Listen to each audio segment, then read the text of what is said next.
রাজউককে জনবান্ধব করতে এর আইন ও বোর্ডের গঠন বদলাতে হবে, বললেন পরিবেশ উপদেষ্টা সৈয়দা রিজওয়ানা হাসান। রিপোর্ট শাহজালাল ভূঁইয়া উজ্জ্বল।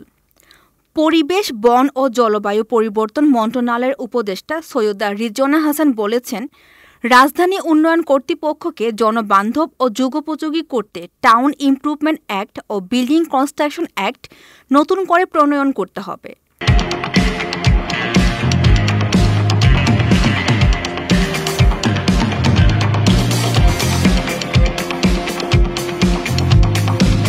অল্প পরিবর্তনে কাজ হবে না, সময় ও বাস্তবতার চাহিদায় প্রয়োজনীয় কিছু রেখে নতুন করে করতে হবে।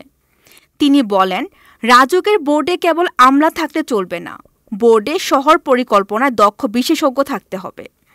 ওয়ার্কিং গ্রুপ গঠন করে কাজ করতে হবে। গতকাল বুধবার বিকেলে রাজধানী উন্নয়ন কর্তৃপক্ষ এর কর্মকর্তাদের সঙ্গে মতবিনিময়কালে পরিবেশ উপদেষ্টা এসব কথা বলেন। তিনি আরও বলেন, রাজউক চেয়ারম্যানের রেসিডেন্সিয়াল ভবনকে কমার্শিয়াল করার ক্ষমতা রহিত হওয়া উচিত। মহাপরিকল্পনার বাইরে না গিয়েই বোর্ড এ বিষয়ে সিদ্ধান্ত নিতে পারে। তিনি বলেন, ঢাকা শহরের জন্য একটি নতুন ভিশন দরকার। সেই ভিশনে সিভিল সোসাইটি, রাজউক ও সাধারণ মানুষের মতামত প্রতিফলিত হওয়া উচিত। জনগণের সেবা বিকেন্দ্রীকরণ করতে হবে, যাতে ঢাকার উপর চাপ কমে। তিনি বলেন, রাজউক কি ডেভেলপার না রেগুলেটর তা পরিষ্কারভাবে নির্ধারণ করতে হবে। রাজউককে আর হাউজিং করতে দেয়া যাবে না। গৃহহীনদের জন্য ঘরের ব্যবস্থা হতে পারে, ধনীদের জন্য নয়। তিনি আরও বলেন, গোটা এলাকা ভিত্তিক মাস্টার প্ল্যান করতে হবে। বেসরকারি হাউজিং নিয়ন্ত্রণের প্রয়াস আগে ছিল না, এখন তা জরুরি। রাজউককে রাজনৈতিক চাপে রাখা যাবে না। তিনি পূর্বাঞ্চলে জমি ধ্বংসের সমালোচনা করে বলেন, মন্ত্রী এমপিদের জন্য হাউজিং করার যৌক্তিকতা নেই। রাজউককে জাতীয় ও নির্মিত ঐতিহ্য রক্ষায় কাজ করতে হবে। নগরবাসীর জীবনমান উন্নয়নে রাজউকের দায়িত্ব।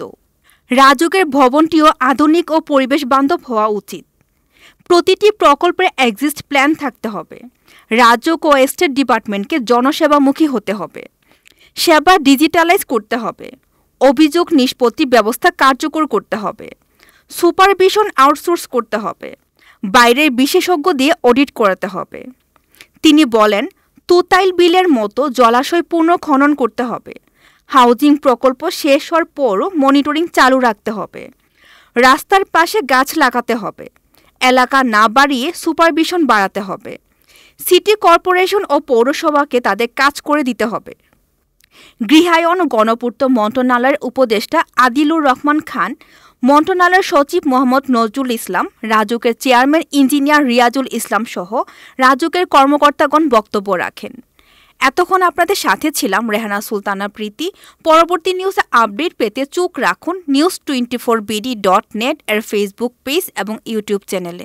ধন্যবাদ।